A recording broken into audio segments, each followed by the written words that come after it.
إذ قربا قربانا فتقبل من أحدهما ولم يتقبل من الآخر। আল্লাহ বলেন, নবী মুহাম্মদ আপনি আপনার উম্মতদের কাছে আদমের দুই ছেলের ঘটনা বর্ণনা করে জানায় দেন। হাবিল আর কাবিল দুই ভাই কুরবানি করেছিল ঠিক, কিন্তু একজন করেছিল আল্লাহর রাস্তায় তার প্রিয় বস্তু, আরেকজন কুরবানি করেছিল অচল বস্তু। আল্লাহ প্রিয় জিনিস যেই ব্যক্তি কুরবানি করেছিল হাবিল, তার কুরবানিটা আল্লাহ কবুল করে নিলেন, সুবহানাল্লাহ। কিন্তু হাবিল নিজের ইন্তেকালের পূর্বে, নিহত হওয়ার পূর্বে, শাহাদাতের পূর্বে একটা বার্তা পৃথিবীর সমস্ত উম্মতকে জানান দিয়ে গেছেন। আল্লাহ পাক রব্বুল আলামিন পয়গম্বর নবী মুহাম্মদ রাসূলকে ডাক দিয়ে বলেন, হাবিব আমার, বন্ধু আমার, আপনি আপনার সমস্ত উম্মতদেরকে এই কথাটা জানান দেন, তাদেরকে বইলা দেন। ওই হাবিল ইন্তেকালের আগে, শাহাদাতের আগে একটা কথা বলছিল, আজও পর্যন্ত স্বর্ণ করে আল্লাহ তাআলা কোরআনের মধ্যে লিপিবদ্ধ করে রাখছেন। ওই হাবিল বলছিল, পৃথিবীতে কোনো মানুষ যখন কুরবানি করবে সে যেন আল্লাহর জন্য কুরবানি করে, কারণ ইন্নামা ইয়াতাকাব্বালুল্লাহু মিনাল মুত্তাকিন। মনে রাখো, পৃথিবীর মানব জাতি আল্লাহ একমাত্র মুত্তাকিনদের কুরবানি কবুল করবে। কার কুরবানি? মুত্তাকি, যে আল্লাহর জন্য। আল্লাহ কোরআনে বলছেন, লা ইয়ানালাল্লাহা লুহুমুহা ওয়ালা দিমাউহা ওয়ালাকিন ইয়ানালুহুত তাকওয়া মিনকুম। উম্মতে মুহাম্মাদকে জানান দিয়ে আল্লাহ বলছেন, তোমাদের গোশতের আমার দরকার নাই। আল্লাহ বলেন, তোমাদের রক্তের আমার প্রয়োজন নাই। আল্লাহ বলছেন, তোমাদের কি দরকার জানো? ওয়ালাকিন ইয়ানালুহুত তাকওয়া মিনকুম। তোমাদের মনের ভিতরে আল্লাহর জন্য করছো না জনগণের জন্য দেখানোর জন্য করছো, এটা আল্লাহ দেখবেন। তো একমাত্র আমরা যত ছোট হোক বড় হোক, ৫,০০০ টাকা দিয়ে একটা বকরি হোক, ৫ লক্ষ টাকা দিয়ে একটা মহিষ হোক, একমাত্র নিয়ত করব। কথা বুঝছেন আমার? একমাত্র নিয়ত করব কার? কারণ হাবিল নিয়ত করছিল একমাত্র কার জন্য? আল্লাহর জন্য। পৃথিবীর এক ইতিহাস লম্বা টানলে অনেক লম্বা করতে পারি, কিন্তু আমি সংক্ষেপে শুধু একটু বুঝাই দিতেছি। তিনি কুরবানি করেছিলেন একমাত্র কার জন্য? আল্লাহর জন্য। তাফসীরের কিতাবে কোরআনের মধ্যে আরেকটা ঘটনা আল্লাহ উল্লেখ করছেন, ফালাম্মা বালাগা মাআহু সা'য়া ক্বালা ইয়া বুনাইয়া ইন্নী আরা ফিল মানামি আন্নী আযবাহুকা ফানজুর মাযা তারা। আল্লাহর নবী সাল্লাল্লাহু আলাইহি ওয়াসাল্লামকে সাহাবায়ে কেরাম জিজ্ঞাসা করছিলেন, নবী আপনি যে কুরবানির বিধিবিধান চালু করছেন, মা হাদিহিল আদহিয়ু, এই কুরবানিগুলোর ইতিহাস কি, কোত্থেকে আসছে, কেন বা কুরবানি করব? রাসূল বলছিলেন, সুন্নাতু আবিকুম ইব্রাহিম আলাইহিস সালাম, এই কুরবানিটা হলো তোমাদের পিতা ইব্রাহিম আলাইহিস সালামের সুন্নত। কার সুন্নত? ইব্রাহিম আলাইহিস সালামের সুন্নত। তাফসীরের কিতাবে লেখে, আমার কথাটা একটু মনোযোগ দিয়ে শুনবেন। তাফসীরের কিতাবের মধ্যে মুফাসসিরিনে কেরাম উল্লেখ করে, ইব্রাহিম আলাইহিস সালামকে আল্লাহ তাআলা ৮৬ বছর পর একটা ছেলে দিয়েছেন। কত বছর? আন্দাজ করেন তো। যদি লোকটা কথার কথা ২০ বছর বিয়ে করে থাকে, আরো ৬০ বছর, ৬৬ বছর। কত বছর? ৬৬। যদি ১৫ তো বিয়ে করে থাকেন তো ৭০ বছর প্রায়। তো জন্ম থেকে নিয়ে ৮৬ বছর বয়সে যেই লোকটা বাবা হলেন, এই বাবাটা সন্তানের প্রতি কি পরিমাণ ভালোবাসা থাকবো? যেই লোকটা প্রথম বছরেই বাবা হয়ে গেছে বিয়ার, তার সন্তানের প্রতি কেমন টান? আর যে লোকটা ৫০ বছর পরে, ২০ বছর মেহনত করবার পরে ডাক্তার দেখায়া, কবিরাজ, হাকিম, উজির, নাজির দেখায়া, চিকিৎসক দেখায়া, বিদেশ, বাংলাদেশ, সিঙ্গাপুর, আমেরিকা সমস্ত বড় বড় ডাক্তারদেরকে, চিকিৎসকদেরকে দেখায় যে লোকটা বাবা হয়েছে, সেই লোকটা সন্তানের প্রতি কেমন টান? তাফসীরের কিতাবে লেখে, হযরত ইব্রাহিম আলাইহিস সালামকে আল্লাহ তাআলা ৮৬ বছর বয়সে একটা ছেলে দিয়েছেন, হযরত ইসমাঈল। বাবা সন্তানের প্রতি এত ভালোবাসা, এত আবেগ, এত মহব্বত, এত নজির বর্ণনা করে বোঝানোর মতো ভাষা কারো নাই। কিন্তু আল্লাহ পাক বুঝলেন নবীকে পরীক্ষা করতে হবে। আমার নবী ৮৬ বছর বয়সে ছেলে পায়া নিয়ে আমি আল্লাহকে ভুলে যায়। এ কারণে আল তাফসীরের কিতাবে লেখছে, ইব্রাহিম আলাইহিস সালামকে আল্লাহ তাআলা হুকুম করলেন, ও আমার পয়গম্বর ইব্রাহিম খলিলুল্লাহ, তোমার প্রতি আমার প্রথম প্রত্যাদেশ, প্রথম আদেশ হলো, তোমার স্ত্রীর গর্ভ থেকে যেই সন্তান হয়েছে ৮৬ বছর পরে, তোমার ঔরসে ওই সন্তানকে তুমি দেখতে পারবা, শুধু কুলে নিতে পারবা না।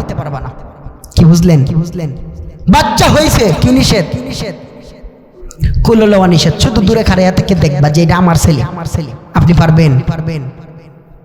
কেমন লাগবো? দরজার দ্বারায় থেকে আপনি কানবেন না?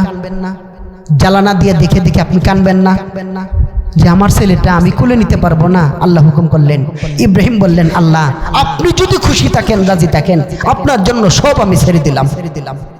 86 বছর পরে বাপ, আমি আপনাকে বোঝানোর জন্য বলি, 86 বছর পরে যেই লোকটা বাবা হলেন, সেই পয়গম্বর ইব্রাহিম খলিলুল্লাহকেও আল্লাহ হুকুম করেছিলেন, রে বাপ ইব্রাহিম, আমার থেকে মহাব্বত যেন আল্লাহ তোমার সন্তানের প্রতি বেশি না হয়ে যায়, এই জন্য জানালা দিয়া দরজার কপাটে দাঁড়ায়া দূরে তাকায় শুধু দেখবা যে এটা তোমার ছেলে, কুলে নিতে পারবা না। বিসমিল্লাহির রহমানির রহিম। ওয়াতলু আলাইহিম নাবা বানাই আদম বিল হক إذ قربا قربانا فتقبل من أحدهما ولم يتقبل من الآخر قال لأقتلنك قال إنما يتقبل الله من المتقين. وعن أنس رضي الله تعالى عنه قال ضحى رسول الله صلى الله عليه وسلم بكبشين أملحين أقرنين ذبحهما بيده وسمى وكبر. قال رأيته واضعا قدمه على صفاحها ويقول بسم الله الله أكبر. رواه البخاري والمسلم أو كما قال النبي صلى الله عليه وسلم. درود شريف. اللهم صل على محمد وعلى آل محمد كما صليت على إبراهيم وعلى آل إبراهيم إنك حميد مجيد. اللهم بارك على محمد وعلى آل محمد كما باركت على إبراهيم وعلى آل إبراهيم إنك حميد مجيد. كلما ذكره الذاكرون وكلما غفل عن ذكره الغافلون. سبحانك لا علم لنا إلا ما علمتنا إنك أنت العليم الحكيم. الحمد لله. আল্লাহ পাক রব্বুল আলামিনের দরবারে লাখো কোটি শুকরিয়া আদায় করি, যে মহান রব্বুল আলামিন অত্যন্ত মহব্বত করে, ভালোবেসে, যাচাই বাছাই করে, দুনিয়ার বিভিন্ন গুনাহের কাজ থেকে ফারেক করে পৃথিবীর সর্বোত্তম জায়গা, সর্বশ্রেষ্ঠ জায়গা আল্লাহ তাআলার পবিত্র ঘর মসজিদের মধ্যে শুক্রবার দিন জুমার নামাজ আদায় করবার উদ্দেশ্যে আল্লাহ তাআলা আমাকে এবং আপনাদেরকে কবুল এবং মঞ্জুর করেছেন। তারই সাথে সাথে দ্বীনের নিসবতে, সমাজের ইসলাহের উদ্দেশ্যে কোরআন এবং হাদিসের আলোকে জাহান্নাম থেকে মুক্তির আশায়, জান্নাত লাভের আশায় কিছু কথাবার্তা বলা এবং শোনার সুযোগ করে দিয়েছেন। এই জন্য সকলেই অন্তরের অন্তঃস্থল থেকে জোরে সোরে একবার কালিমাতে শুকর আদায় করি, সকলেই বলি আলহামদুলিল্লাহ। মুহতারাম হাজিরিন, আমি আপনাদের সামনে কোরআনে কারিমের সূরাতুল মায়েদা, একখানা প্রসিদ্ধ সূরা, এই সূরার 27 নম্বর আয়াতে কারিমা তেলাওয়াত করেছি এবং বিশ্বনবী আকায়ে নামদার তাজদারে মদিনা মুহাম্মদুর রাসূল সাল্লাল্লাহু আলাইহি ওয়াসাল্লামের অসংখ্য অগণিত হাদিসের ভান্ডার থেকে বুখারী শরীফ এবং মুসলিম শরীফে বর্ণিত একখানা হাদিস আমি আপনাদের সামনে পেশ করেছি। যদি আল্লাহ আমাকে তৌফিক দান করেন তাহলে উক্ত আয়াত এবং হাদিসকে সামনে নিয়ে সংক্ষিপ্ত আকারে তাফসিরের হাইসিয়তে আমলের নিসবতে সমাজের ইসলাহের উদ্দেশ্যে কিছু কথা বলবো। যেই কথাগুলো বলবো সর্বপ্রথম আমাকে, তারপর আপনাদেরকে বোঝা এবং মানার তৌফিক দান করুক। সকলে বলি আমিন। মোহতারাম হাজিরিন, প্রিয় উপস্থিতি, আমি আপনাদের সামনে যে আয়াতে কারিমা তেলাওয়াত করেছি, এই আয়াতের পরিপ্রেক্ষিতে যেই ঘটনার বর্ণনা আল্লাহ এই আয়াতের মাধ্যমে করেছেন, এটাও একটা সুপ্রসিদ্ধ ঘটনা। আপনারা সবাই অবগত আছেন যে আজকে শুক্রবার, আগামী শুক্রবারের পরে যে বৃহস্পতিবার, ইংরেজি মাসের 28 তারিখ, আরবি মাসের 10 জিলহজ আমাদের ঈদুল আজহা অনুষ্ঠিত হবে ইনশাআল্লাহ, যদি আল্লাহ হায়াতে আমাদেরকে বাঁচায় রাখেন। তো এই ঈদুল আজহা সম্পর্কে আমাদের আলোচনা প্রত্যেক বছর প্রত্যেক মসজিদের ইমাম সাহেবগণ, খতিব সাহেবগণ মাঠে ময়দানে মসজিদে মেহরাবে বসে আলোচনা করে থাকেন। তো এই আলোচনাগুলো নতুন করে করার কোনো ইচ্ছা সাধারণত কোনো খতিব সাহেবের থাকে না, কারণ প্রত্যেক এক ঘটনায় প্রত্যেক বছর বারবার আসে, আর মুসল্লি গণ এই কথাগুলো একটু জানেন, কারণ প্রতি বছর এই কুরবানি আসে ঘুরে ফিরে। তারপরেও উলামায়ে কেরাম এই কথাগুলো উম্মাহর সামনে আলোচনা করেন, উম্মতকে এই কথাগুলো স্মরণ করিয়ে দেওয়ার জন্য, যে আপনি যে আল্লাহর জন্য কুরবানি করতেছেন, একটা বছর পরে নিজের কামানো অর্থ দিয়ে, নিজের হালাল ইনকাম দিয়ে 20,000, 15,000, 30,000, 50,000, 60,000, 1 লাখ, 2 লাখ, 3 লক্ষ টাকা, 5 লক্ষ টাকাও কেউ আছে খরচ করে, 10 লাখ টাকাও একজনে নিজের নামে শুধু খরচ করে। এত লক্ষ লক্ষ টাকা খরচ করতেছেন, এটার মূল মাকসাদ কি, উদ্দেশ্য কি?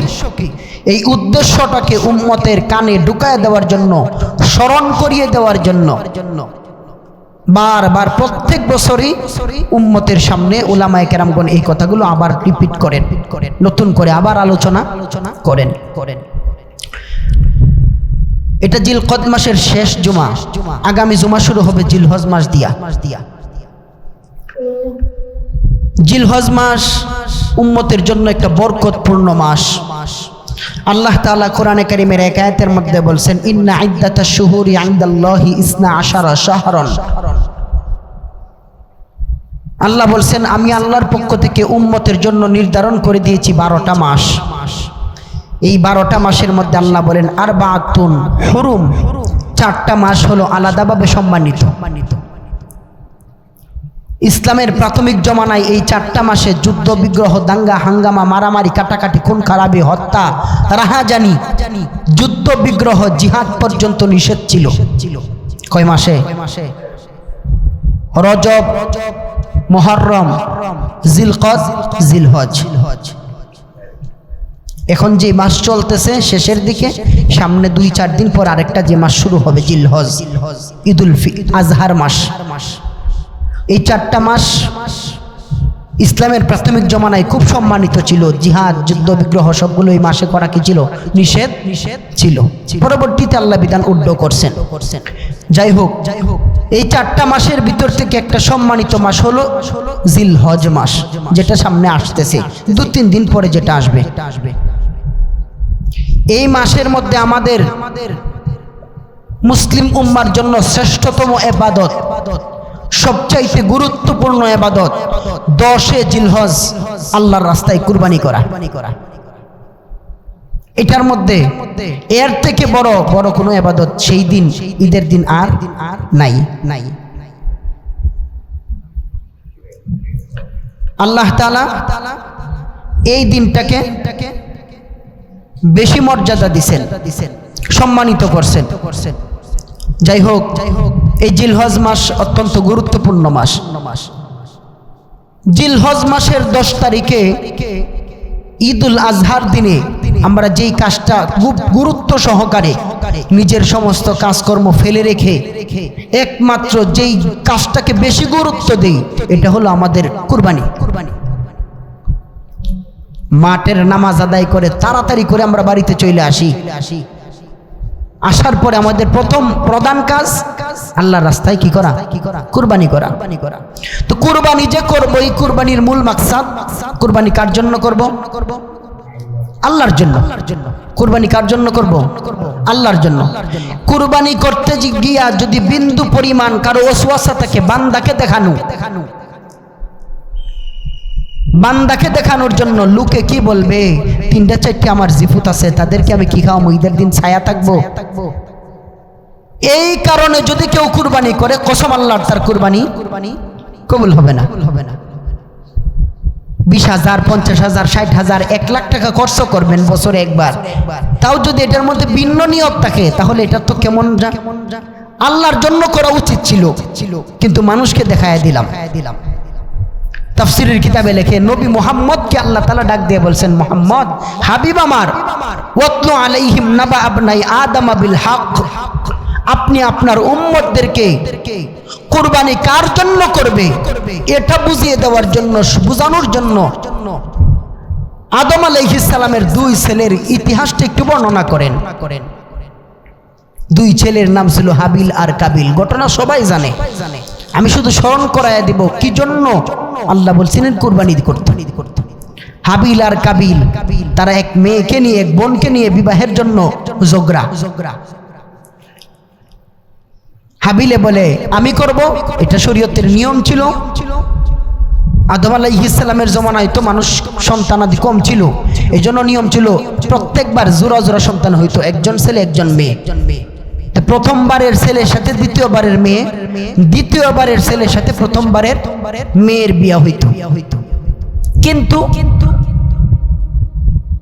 আদম আলাইহিস সালামের যে ছেলে ছিল নাম কাবিল, সে মানতে রাজি না, সে চাই তার নিজের যে বোন আছে সে বোনকে বিয়ে করবে, আগের তরফের করবে না, বা পরের তরফের যে তাকে করবে না, নিজের সাথে যেটা আছে আমি আমার বোনকেই করব, কারণ সে একটু রূপবতী, সুন্দরী, গুণবতী ছিল। যাই হোক, 2 ভাই এক পর্যায়ে ঝগড়ায় মেতে উঠছে বিবাহ করা নিয়ে বোনকে। এখান থেকে উলামায়ে কেরাম, মুফাসসিরিনে কেরাম তাফসীরের কিতাবে লেখে, পৃথিবীর প্রথম ফাসাদ শুরু হয়েছিল নারীকে কেন্দ্র করে। এই জন্য নারীর ফান্দে যে পড়ছে তার জীবন পুরোটা নষ্ট হয়ে গেছে। যদি হারাম অবৈধ কোনো সম্পর্কে কোনো পুরুষ জড়ায়া যায় কোন নারীর সাথে, তো তার জীবন আর আগের অবস্থায় ফেরত আসে না। পৃথিবীর প্রথম ফাসাদ শুরু হয় কাকে নিয়া? নারীকে নিয়া। তাফসীরের কিতাবে আরো আছে, পৃথিবীতে মানুষের আবির্ভাব ঘটে, জান্নাত থেকে নেমে আসছিল প্রথম আদি পিতা হাওয়া, আদম আলাইহিস সালাম কার অপরাধে? হাওয়া আলাইহিস সালামের যে কোনো একটা ভুলের কারণে। সেখানেও নারী। পৃথিবীতে সর্বপ্রথম বায়া বায়া ঝগড়া দ্বন্দ্ব লাগছে, সেখানেও নারী।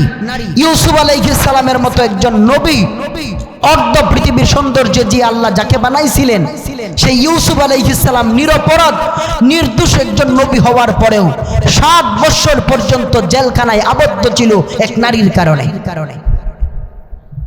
নির্দোষ হওয়ার পরেও আমরা সেদিকে না যাই। তো হাবিল আর কাবিল ঝগড়া লাগলো কাকে নিয়ে? এক নারীকে নিয়ে। আল্লাহ পাক রব্বুল আলামিন আদম আলাইহিস সালামকে বললেন, পয়গম্বর আদম, আপনি আপনার 2 ছেলেকে হুকুম করেন তারা যেন আমার রাস্তায় কুরবানি করে, যার কুরবানিটা কবুল হবে আমি আল্লাহ হুকুম করব, তাকে বলবেন সে যেন তার এই বোনকে বিবাহ করে, আর যার কুরবানি কবুল হবে না সে যেন এই বোনকে বিয়া না করে। তবে আল্লাহ বইলা দিলেন, কুরবানি যে করবা, যে কোনো নির্দিষ্ট কোনো জন্তুকে কুরবানি করলে হবে না, নির্দিষ্ট কোনো আসবাবপত্রকে কুরবানি করলে হবে না। আল্লাহ তাআলা বলছেন, তোমার নবী তোমার সন্তানদেরকে বলো, তাদের কাছে সবচাইতে প্রিয় যেই জিনিস, ওই জিনিসটা আল্লাহর রাস্তায় কি করত? কুরবানি করত। তাফসীরে লেখছে এটা প্রিয় জিনিস। তাফসীরের ভাষায় বোঝা যায় হাবিল মেষ পালতো, বকরি পালতো, দুম্বা পালতো, তার কাছে এগুলো ছিল প্রিয়। কথা মনে রাখবেন, আপনি একটা গরুর খামার আছে, আপনার কাছে সবচেয়ে প্রিয় কোন জিনিসগুলো? বকরিগুলো, গরুগুলো, বুঝেন নাই? যে ব্যবসা নিয়ে চালায়, ব্যবসা করে, তার কাছে সবচেয়ে প্রিয় কোনটা? ব্যবসা। যে ক্ষেত কামার করে তার কাছে ফসলাদি সবচেয়ে প্রিয়, আর কাবিল করত ফসলাদি। ওই সময় কুরবানি কবুল হওয়ার একটা লক্ষণ ছিল, মাধ্যম ছিল, যার কুরবানি আল্লাহ কবুল করছেন, আকাশ থেকে একটা অগ্নিকুণ্ড আইসা তার কুরবানির পশুটাকে বা বস্তুটাকে জ্বালায়া পুরায় ভস্ম করে ফেলত। যারটা পুড়ে ফেলতো তারটা কুরবানি কবুল হয়েছে, আর যারটা পুড়ছে না কবুল হয়েছে না। একটা সুন্দর নিদর্শন ছিল। এখান থেকে কি উম্মতে মুহাম্মাদের জন্য আল্লাহ পাক রব্বুল আলামিন শুধু এই উম্মতের জন্য, আর কোন উম্মতের জন্য না, কুরবানির পশুর গোশত খাওয়াটাকে হালাল করছেন। এটা উম্মতে মুহাম্মাদের বৈশিষ্ট্য। যদি আগেকার জমানার মতো গোশতগুলো পুরায়া নিয়ে যাইতো তাহলে বলেন কেমন হইতো? 1 লক্ষ টাকা খরচ করে যেই লোকটা একটা গরু জবাই করছে তার কুরবানিটা কবুল হয়েছে, আসমান থেকে আগুন আইসা নিয়ে গেছে, খাইতে পারতেন? শুধুমাত্র উম্মতে মুহাম্মাদের জন্য আল্লাহ তাআলা এই বৈশিষ্ট্য দিয়েছেন, আর কারো জন্য এটা ছিল না। এটা আমাদের আলাদা বৈশিষ্ট্য, মর্যাদা। তো তাফসীরের কিতাবে লেখে হাবিল তার প্রিয় জন্তুগুলোর মধ্যে থেকে একটা দুম্বা সবচেয়ে প্রিয়, এই দুম্বাটাকে আল্লাহর রাস্তায় কুরবানি করে পাহাড়ের চূড়ায় গিয়ে রেখে আসছে। অপর দিকে কাবিল তারই ভাই, সে তো গম চাষ করতো, ভুট্টা চাষ করতো, এর মধ্যে কিছু সুসা আছে না যেগুলোর ভিতরে ভুট্টা নাই, ধান নাই, গম নাই, সুসা বাসিয়া বাসে কোন রকম দিলেই চললো। এই কোন রকম কয়েকটা সুসা ভুট্টা গম নিয়ে আল্লাহ রাস্তায় ওই পাহাড়ের চূড়ায় রেখে আসছে। তাকওয়া কার ভিতরে বেশি, কাবিল না হাবিল? হাবিল। আল্লাহর রাস্তায় প্রিয় বস্তু দুম্বা গিয়া পাহাড়ের চূড়ায় রেখে আসছে। বর্তমান সমাজের অবস্থা এমন, এখান থেকে বোঝা যায়, মুফাসসিরিনে কেরাম তাফসীরের কিতাবে লেখছে, হাদিসের মধ্যে আল্লাহর নবী বলছেন, যদি কোনো মানুষ আল্লাহর রাস্তায় কুরবানি করতে চায় সেজন্য সবচেয়ে প্রিয় বাজারের মধ্যে হৃষ্টপুষ্ট ভালো মানের গরু, মহিষ, দুম্বা, উট, ছাগল, বকরি ইত্যাদি কিনিয়া তারপরে কুরবানি দেয়। জীবনে বছরে তো একবারই দিবেন, বাজারে গিয়ে লোলা ল্যাংরা দেখে কানা একটা কোনো রকম আনছেন, বিষয়টা কি না? এমন না, এমন যেন না হয়। প্রিয় বস্তু বলতে কি বুঝাইছেন? যেটা ভালো মানের হবে। কিন্তু আমাদের সমাজে আছে এমন অবস্থা, এই যেমন কাবিলে কোন রকম কয়েকটা সুসা মুসা নিয়ে আল্লাহ রাস্তায় দিয়ে আসছে। আমাদের মসজিদের দান খায়রাত গুলো অনেক সময় এমন পাওয়া যায়, যে টাকা উঠায় তারে জিজ্ঞাসা করবেন, যে টাকা রাখে মসজিদের হেরে জিগাইবেন। এমনও কিছু টাকা 5 টাকার নোট, 10 টাকার নোট পাওয়া যায় যেগুলো সমাজে চলতো না। মানে এই নোটটা রাখছেই কার জন্য? কই দিবে? মসজিদে দিব। অসল ছিঁড়ে গেছে, ফাইরা গেছে, পুরাতন, মানে এই নোটটা চালাই তারে না দোকানে টুকানে, তখন এই নোটটা মসজিদে নিয়ে আসছে। কলে মানুষের সামনে দিলে তো তোর দিককে দিককে লয়, আল্লাহ তো আর দেখে না, হেলা তো ফ্রি বই রইছে। বাস্তবতা এমন না। আরেকটা বিষয় হলো, আমরা এতেকাফ রমজানের শেষ 10 দিন যে এতেকাফ করে, পুরাটা এলাকা পরিষ্কার ভাবে তল্লাশি চালায়া, যে একেবারে অচল, যারে বাজারে দেয় না জায়গা, চাষটলে দেয় না জায়গা, একেবারে অচল, ভালো করে প্রসাব পায়খানাও করতারা না, হেরে দৌড়িয়ে 10 জনে মিলে মসজিদে বয়ে দেয়। আল্লাহ রেখো, আল্লাহ এর থেকে অচল আর পাইছি না। বাকি যারা সচল এরা সব বাজারও। এমন কথা মিথ্যা, অযৌক্তিক বলছি। অথচ আল্লাহর এই আয়াত থেকে মুফাসসিরিনে কেরাম বুঝাতে চাইছেন, রাসূল বলতে চাইছেন যে আল্লাহর রাস্তায় যা দিবা সবচেয়ে যেন প্রিয় হয়, উত্তমটা হয়। আপনি 10 টাকাই দেন আল্লাহর ঘরে, কিন্তু 10টা টাকা আলাদাভাবে বাচ্চা রাখছেন যে এই 10 টাকার একটু ভালো মানের আছে, এটা আল্লাহর ঘরে দিব। 10 টাকার সব আল্লাহ 1000 গুণ বাড়ায় দিব ইখলাসের কারণে। নতুনটা রাখছেন যে, আর আপনার পকেটে যেটা অনেকদিন ধরে পড়েছিল, কেউ কোথাও চালাইতে পারেন না, এটা আনেন আল্লাহর ঘরের জন্য। যেমন কাবিলে কয়েকটা সুসা মুসা আল্লাহর রাস্তায় কুরবানি করেছিল, কিন্তু 2 জন তো কুরবানি করছে, একজন কোন রকম করছে, আরেকজনে আল্লাহর জন্য দিছে। আমাদের সমাজে কিছু লোক আছে, এরা কুরবানি করার পরে কই ভাই কুরবানি দে, আমি যে ফিসকির মধ্যে আসি আর কি, আমার মতো কেউ হইলে আর কোনোদিন কুরবানি করতো না, তারপরও দিতাছি। সব মানুষে কি কইব, লোকে কি কইব, কি আশ্চর্য। আপনি মানুষের জন্য কুরবানি দিতেছেন। ইন্না ইয়াসিরু রিয়া আশিরকুন, নবীজি বলছেন সামান্য দেখান না আমল ও শিরিক। লোকে কি বলবে, সমাজে কি বলবে, মানুষে কি বলবে, ছেলে মেয়েরা মানুষের দিকে তাকায় থাকবে, এই জন্য কুরবানি। কুরবানি কার জন্য? আল্লাহর জন্য। আল্লাহ বলছেন إذ قربا قربانا فتقبل من أحدهما ولم يتقبل من الآخر আল্লাহ বলেন ইব্রাহিম ও নবী মুহাম্মদ আপনি আপনার উম্মতদের কাছে আদমের দুই ছেলের ঘটনা বর্ণনা করে জানায় দেন হাবিল আর কাবিল দুই ভাই কুরবানি করেছিল ঠিক, কিন্তু একজন করেছিল আল্লাহর রাস্তায় তার প্রিয় বস্তু, আরেকজন কুরবানি করেছিল অচল বস্তু। আল্লাহ প্রিয় ব্যক্তির জিনিস যেই ব্যক্তি কুরবানি করেছিল হাবিল, তার কুরবানিটা আল্লাহ কবুল করে নিলেন। সুবহানাল্লাহ। আগুন আইসা আকাশ থেকে ভস্ম করে জ্বালায়া দিছেন, প্রমাণিত হলো হাবিলের কুরবানি কি হলো? কবুল হলো। কিন্তু কাবিল যে কয়েকটা সুসা ফালায় রাখছিল, এগুলো তো কুরবানি কবুল হয়েছে না। তো এখানে তো সে নুচু হওয়ার কথা, শরম পাওয়ার কথা, দুর্বল হওয়ার কথা, তারপরেও সে কসম খায় বলছে লা আকতুলান্নাকা, বড় বাইরে কয় আমি অবশ্যই তোরে মাইরালাম, আমারটা কবুল হইলে হোক না হইলে না হোক, তোরে সুসাওয়ালায় তোরে মাইরালাম। কিন্তু এখানে হাবিল নিরুপায় ছিল, দুর্বল ছিল, অসহায় ছিল, ভাইয়ের হাতে ভাই নিহত হলো, পৃথিবীর প্রথম ঘটনা। ওই দিকে আমরা না যাই, কিন্তু হাবিল নিজের এন্তেকালের পূর্বে, নিহত হওয়ার পূর্বে, শাহাদতের পূর্বে একটা বার্তা পৃথিবীর সমস্ত উম্মতকে জানান দিয়ে গেছেন। আল্লাহ পাক রব্বুল আলামিন পয়গম্বর নবী মুহাম্মদ রাসূলকে ডাক দিয়ে বলেন, হাবিব আমার, বন্ধু আমার, আপনি আপনার সমস্ত উম্মতদেরকে এই কথাটা জানান দেন, তাদেরকে বইলা দেন। ওই হাবিল ইন্তেকালের আগে, শাহাদতের আগে একটা কথা বলছিল, আজও পর্যন্ত স্বর্ণ করে আল্লাহ তাআলা কোরআনের মধ্যে লিপিবদ্ধ করে রাখছেন। ওই হাবিল বলছিল পৃথিবীতে কোনো মানুষ যখন কুরবানি করবে সে যেন আল্লাহর জন্য কুরবানি করে, কারণ ইন্নামা ইয়াতাকাব্বালুল্লাহু মিনাল মুত্তাকিন। মনে রাখো পৃথিবীর মানব জাতি আল্লাহ একমাত্র মুত্তাকিনদের কুরবানি কবুল করবে। কার কুরবানি? মুত্তাকি, যে আল্লাহর জন্য। আল্লাহর কোরআনে বলছেন লা ইয়ানালাল্লাহা লুহুমুহা ওয়ালা দিমাউহা ওয়ালাকিন ইয়ানালুহুত তাকওয়া মিনকুম। উম্মতে মুহাম্মাদকে জানান দিয়ে আল্লাহ বলছেন তোমাদের গোশতের আমার দরকার নাই। আল্লাহ বলেন তোমাদের রক্তের আমার প্রয়োজন নাই। আল্লাহ বলছেন তোমাদের কি দরকার জানো? ওয়ালাকিন ইয়ানালুহুত তাকওয়া মিনকুম। তোমাদের মনের ভিতরে আল্লাহর জন্য করছো না জনগণের জন্য দেখানোর জন্য করছো, এটা আল্লাহ দেখবেন। তো একমাত্র আমরা যত ছোট হোক বড় হোক, ৫,০০০ টাকা দিয়ে একটা বকরি হোক, ৫ লক্ষ টাকা দিয়ে একটা মহিষ হোক, একমাত্র নিয়ত করব। কথা বুঝছেন আমার? একমাত্র নিয়ত করব কার? কারণ হাবিল নিয়ত করছিল একমাত্র কার জন্য? আল্লাহর জন্য। পৃথিবীর এক ইতিহাস লম্বা টানলে অনেক লম্বা করতে পারি, কিন্তু আমি সংক্ষেপে শুধু একটু বুঝাই দিতেছি। তিনি কুরবানি করেছিলেন একমাত্র কার জন্য? আল্লাহর জন্য।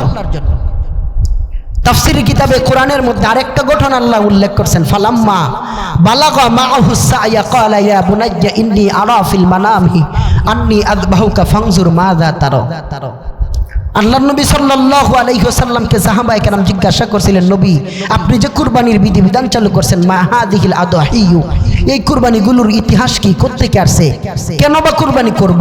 রাসূল বলছিলেন সুন্নাতু আবিকুম ইব্রাহিম আলাইহিস সালাম, এই কুরবানিটা হলো তোমাদের পিতা ইব্রাহিম আলাইহিস সালামের সুন্নত। কার সুন্নত?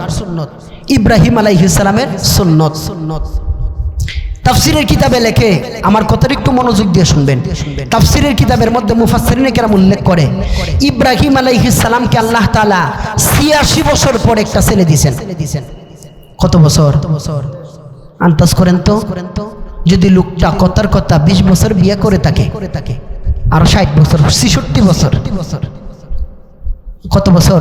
৬৬। যদি ১৫ তো বিয়ে করে থাকেন তো ৭০ বছর প্রায়। জন্ম থেকে নিয়ে ৮৬ বছর বয়সে যেই লোকটা বাবা হলেন, এই সব বাবাটা সন্তানের প্রতি কি পরিমাণ ভালোবাসা থাকবো? যেই লোকটা প্রথম বছরেই বাবা হয়ে গেছে বিয়ার, তার সন্তানের প্রতি কেমন টান? আর যে লোকটা ৫০ বছর পরে, ২০ বছর মেহনত করবার পরে ডাক্তার দেখায়া, কবিরাজ, হাকিম, উজির, নাজির দেখায়া, চিকিৎসক দেখায়া, বিদেশ, বাংলাদেশ, সিঙ্গাপুর, আমেরিকা সমস্ত বড় বড় ডাক্তারদেরকে, চিকিৎসকদেরকে দেখায় যে লোকটা বাবা হয়েছে, সেই লোকটা সন্তানের প্রতি কেমন টান? তাফসীরের কিতাবে লেখে, হযরত ইব্রাহিম আলাইহিস সালামকে আল্লাহ তাআলা ৮৬ বছর বয়সে একটা ছেলে দিয়েছেন, হযরত ইসমাঈল।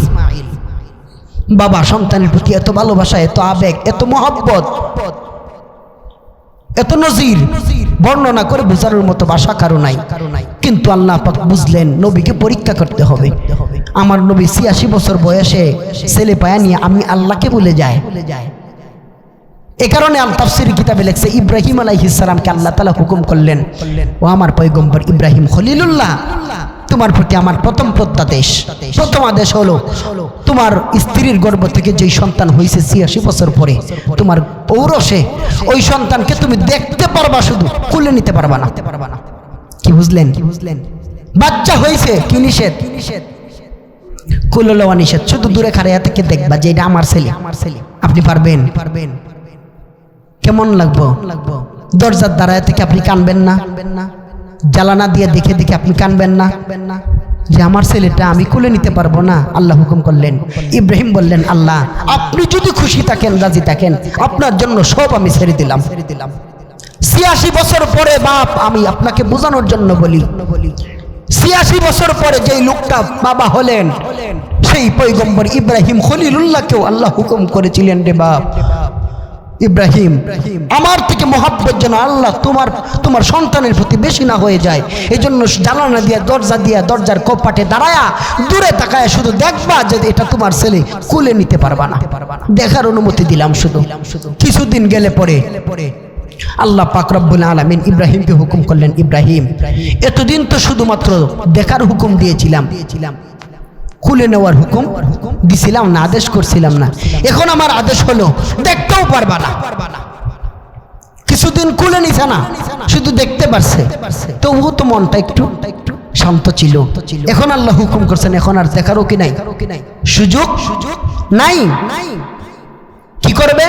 তুমি তোমার বিবি হাজরাকে নিয়ে, ইসমাইলকে সঙ্গে নিয়ে তোমার দেশ সিরিয়া থেকে সফর করে ওই মক্কা নগরী মরুভূমির প্রান্তরে ওখানে গিয়া বনবাসে রাইখা আস।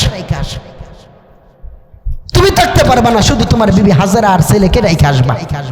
শুনেন না এই ঘটনা? নিজের দেশ সারিয়া ছেলের আর বিবিরে কুলে দিয়া ওই দূর দেশে চইলা গেছে, সফর করে করে মক্কা নগরীতে রাইখা আসছেন। এতদিন তো হুকুম ছিল শুধু দেখতে পারবো, কুলে নিতে পারবে না। এখন আল্লাহ হুকুম করলেন দেখতেও পারবে না। আল্লাহ পাক রব্বুল আলামিনের নবী হযরত ইব্রাহিম বললেন, আল্লাহ গো, প্রথম হুকুম করছিলাম শুধু দেখতে পারবো, কুলে নিতে পারবো না, তখনও আপনার জন্য আমি আমার ছেলেকে কুলে নেওয়া ছেড়ে দিয়েছিলাম আপনার ভালোবাসার টানে। আজকে আপনি হুকুম করছেন, আপনাকে যদি ভালোবাসতে চাই, আপনাকে যদি প্রিয় বানাতে চাই, তাহলে আমি আমার ছেলেকে আর দেখতেও পারবো না। আল্লাহ আপনার জন্য এটাও ছেড়ে দিলাম, আমি আমার ছেলেকে রাইখা আসলাম দূরে দেশে। আপনি সন্তুষ্ট থাকলেই চলবে, দুনিয়াতে আর কিচ্ছু লাগবে না। ছেলেকে রাইখা আসলেন। কিছুদিন পরে ছেলে বড় হলো, বাবার সাথে যখন একটা ছেলে চলতে পারে, আপনার একটাই ছেলে, বাবা কাজ দিলে ডাক দিলে যাইতে পারে, ছেলেরে যদি কয় বাবা দাওটা নিয়ে আসো আনতে পারে, বডিটা নিয়ে আসো আনতে পারে, লাঠিটা আনো আনতে পারে, বকরিরা সাথে নিয়ে যাও দড়িটা ধরতে পারে, কেমন আনন্দ। ঘুরতে গেলে সাথে হাঁটতে পারে। এমন একটা বয়সে যখন প্রশ্ন, আল্লাহর কোরআন বলছে, বাবা আমি মিথ্যা কথা বলছি না, কোরআনে আছে স্পষ্ট প্রমাণ। কোরআনে যখন বাবার সাথে চলার সময় পৌঁছেছে, বয়সে উঠছে, বাবার হাতে ধরে ধরে হাঁটতে পারে, তখন আল্লাহ বলছেন, ফালাম্মা বালাগা মাহু সায়া ক্বালা ইয়া বুনাইয়া ইন্নী আরা ফিল মানামি আন্নী আযবাহুকা ফানজুর মাযা তারা। আল্লাহ হুকুম করছেন কলিজার টুকরা সন্তানের ব্যাপারে, ও আমার ইব্রাহিম খলিলুল্লাহ, এতদিন পর্যন্ত প্রথম অবস্থায় শুধু দেখার হুকুম দিয়েছিলাম, ধরতে পারবা না, কুলে নিতে পারবা না। এখন আমি হুকুম করছিলাম শুধু কুলে নিতে দেখতেও পারবা না, দূরে রাইখা আসো, বনবাসে দিয়ে আসো, দূরে রাইখা আসো, দেখতেও সুযোগ দিছি নাই। তৃতীয় দফার হুকুম হলো, তুমি আমি আল্লাহকে যদি ভালোবাসতে চাও, তোমার কলিজার টুকরা প্রিয় সন্তান ইসমাইলকে আমি আল্লাহর জন্য জবাই করে দাও, দুনিয়াতেই রাখবো না। তৃতীয় সিদ্ধান্ত আল্লাহ কি নিলেন? আগে তো দেখতে দিছে, পরে দেখতে দিছে না। এখন আল্লাহ কয়, আপনার ছেলে বিদেশ থাকলেও তো আপনার একটা মনে একটা টান আছে, আমার ছেলে একজন আছে, দেশে না থাকুক, ওনার দেশে নাই কিন্তু মক্কায় তো আছে, একটা তো মনের ভালোবাসা যে আমার ছেলে তো দেশে, পৃথিবীতে তো জিন্দা আছে। হারায় গেলে গাও মানুষ এই পরিমাণ কাঁদে না, যে পরিমাণ মইরা গেলে কান্দে। কি বলেন? কারণ একটা আন্তাজা থাকে, একটু মনে আবেগ থাকে, টান থাকে, আসলো তো বাসায় তো রাখছে। আল্লাহ কয় না, এটাও পারবা না, তুমি আমার জন্য কুরবানি করে দাও। ইব্রাহিম আলাইহিস সালাম আল্লাহকে সন্তুষ্ট করবার জন্য তাফসীরে কিতাবে লিখছে দুজন ক্বালা ইয়া আবাতি ফাল মা তুমারু সাতাজিদুনি ইনশাআল্লাহু মিনাস সাবিরিন। ইব্রাহিম তার ছেলে ইসমাইলকে ডাক দিয়ে কয়, বাবা ছোট থেকে তোমাকে নিয়ে আমি ইব্রাহিম পরীক্ষা দিতে দিতে এই পর্যন্ত তোমাকে করছি, ভালোবাসা আবেগ তোমার প্রতি আমি কোনোদিন ডালতে পারি নাই। এক বাবা সর্বপ্রথম বাবা হইলে সন্তানের প্রতি যে আবেগ ভালোবাসা মোহাব্বত থাকে, তুমি তো আমার ৮৬ বছর সাধনা করবার পরের সন্তান ইসমাইল, কিন্তু আল্লাহ তাআলা তোমাকে পরীক্ষা করবার জন্য তোমাকে আমার কোলে উঠতে দিছে না, দেখতেও দিছে না। এখন আল্লাহ হুকুম করছেন তোমাকে দুনিয়া থেকে উঠায় দিতাম, আমি আমার নিজের হাতে বাবা হয়ে ছেলে তোমাকে জবাই করতাম, তোমার কি মত একটু বলো।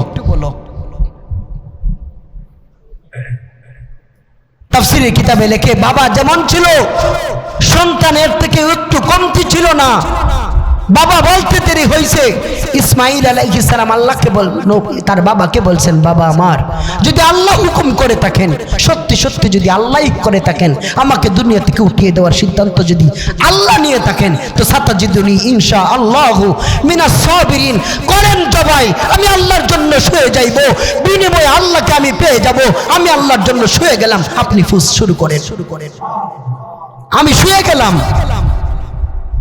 এক ছেলেও আল্লাহর জন্য নিজের জীবন উৎসর্গ করবার জন্য, আর এক বাবা আল্লাহর জন্য নিজের ৮৬ বছরের মেহনতের সন্তানকে উৎসর্গ করবে দেওয়ার জন্য, জবাই করবার জন্য ছুরি হাতে নিছেন, আরম্ভ করছেন চালানো আল্লাহর জন্য। ছেলে ডাক দিয়ে কয়, বাবা যদি আমার প্রতি আপনার একটু মায়া থাকে, মহব্বত থাকে, ভালোবাসা জাগে, আমি তো আপন ছেলে, আমাকে একটু উল্টে আনেন, গাড়টা উপর দিকে দেন। তাফসীরে কিতাবে লেখছে, যদি বাবা আপনার কষ্ট হয় আমার হাত দুইটা বাঁধা দেন, আমি তো জীবন বাঁচাইতে চাইবো, পা দুইটা বাঁধা দেন, আমি তো জীবন বাঁচাতে চেষ্টা করবো, ছুরি চললে পরে শরীরে গায়ে গলায়।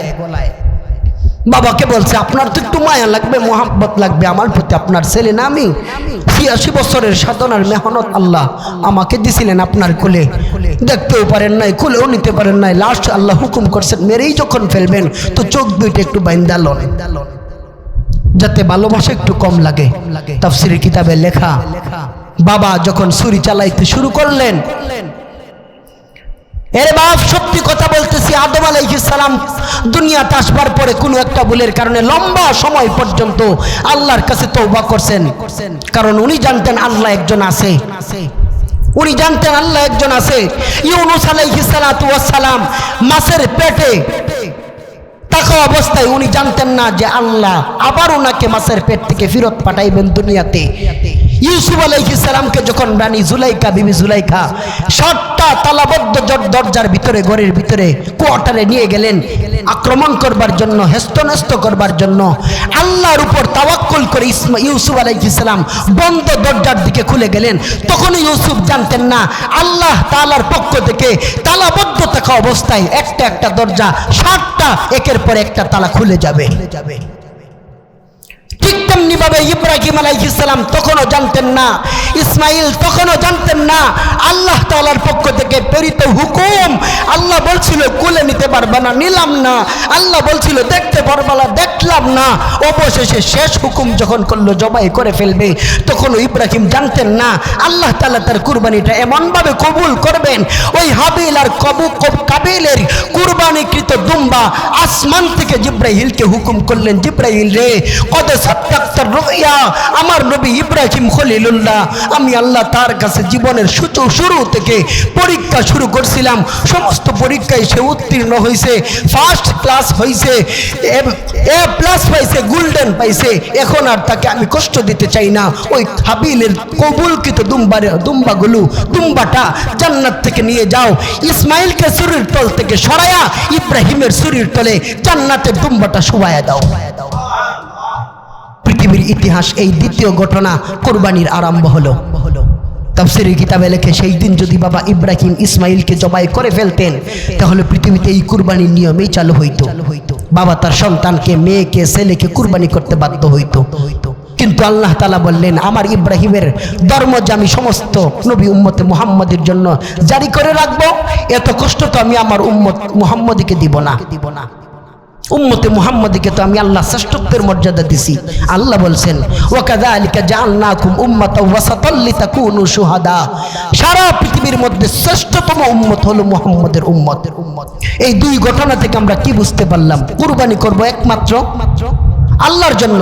যদি আল্লাহর জন্যই কুরবানি হয়, বাপ আমার, বন্ধু আমার, দোস্ত আমার, কুরবানি যদি একমাত্র আল্লাহর জন্যই হয়, কেমনে হইল রে বাপ? আল্লাহ বাটফারের ঘরের বাটফার তুই। সারাদিন কুরবানির গরু কিনবার জন্য মঙ্গলবারে বাজারে গেছো, বৃহস্পতিবারে বাজারে গেছো, শুক্রবারে বাজারে গেছো, কুরবানি গরু কিনবার জন্য জুহুরের আগে গেছো, জুহুর নাই, আসর নাই, মাগরিব নাই, এশাও নাই, গরু কিনতে কিনতে গেল। এইটা কি আল্লাহর জন্য হইল? গিয়া আরেক বিধান রদ করে ফেললা। শুক্রবারে বাজার হইলে জুমাও বাদ। এমন অনেক হাজারো ব্যবসায়ী আছে গরু নিয়ে দাঁড়ায় রয়েছে, হাজারো ক্রেতা আছে গরু কিনবার জন্য, জুমার নামাজের সময় মাঠে চলতেছে গরু কেনার জন্য, দেখতেছে আছে, হাজার মানুষ আছে। তো প্রশ্ন হলো, যেই লোকটা আল্লাহর জন্যই কুরবানি করবে, সে আবার নামাজ কাজা করতে পারে সেই দিনে আবার গরু কেনার জন্য? না। যদি সে সত্যি সত্যি আল্লাহর জন্য কুরবানি করতে চায়, তাহলে যেই দিন গরু কিনতে যায় সেই দিনও যেন নামাজগুলো কাজা না হয়। আপনি কুরবানি করছেন, সারাদিন গরুর আড্ডি কুবাইতে কুবাইতে, জোহর নাই, আসর নাই, মাগরিব নাই, এশার তো ক্লান্ত খায়া, ফজর তো ঘুমায়া। কার জন্য কুরবানি করছেন আপনি? আপনি কি বুঝেন না যে আপনি সারাদিনের নামাজ পড়েন নাই গরু কিনতে কিনতে, সারাদিনের নামাজ পড়েন নাই গরুর হাড্ডি কুবাইতে কুবাইতে আপনি কুরবানি আল্লাহর জন্য কইছেন? মসজিদ মাথাতলে কইলে মানুষ বিশ্বাস করবো? মসজিদ পুরাটা যদি মাথাত নিয়ে কোন বলি আল্লাহর কসম, মসজিদ মাথাত নিয়ে কইলাম আমি আল্লাহর জন্যই কুরবানি করছি, এত হস্তা? আল্লাহ বলছেন ইন্নামা ইয়াতাকাব্বালুল্লাহু মিনাল মুত্তাকিন, যার তার কুরবানি আমি আল্লাহ কবুল করি না। বেয়াকুফ, মুত্তাকি তো হবে আমার জন্য, যে করবে আমার জন্য, শুধু আমার জন্য। কে কি বলবে, সমাজে কি বলবে, না দিলে মানুষে কি কইব? আমার ছেলে মেয়ে মানুষের দিকে তাকায় থাকবে না? বাপ, এই সামান্য এত টাকা খরচ করে আল্লাহর জন্য কুরবানি, এটা নষ্ট কইরেন না। মানুষের কথা বলিয়া নষ্ট কইরেন না। যত কমেই দেন আর যত বেশি দামেই দেন, নিয়ত থাকবে আল্লাহর জন্য। এতটুকু শিক্ষা তো হয়েছে। আল্লাহ তাআলা আমাদের সকলকে কথাগুলোর উপর বোঝা এবং মানার তৌফিক দান করুক। সকলে বলি আমিন। যারা সুন্নত পড়ে নেই কবলাল জুমা 4 রাকাত সুন্নত পড়ে নেই। ওয়া আখির দাওয়ানা।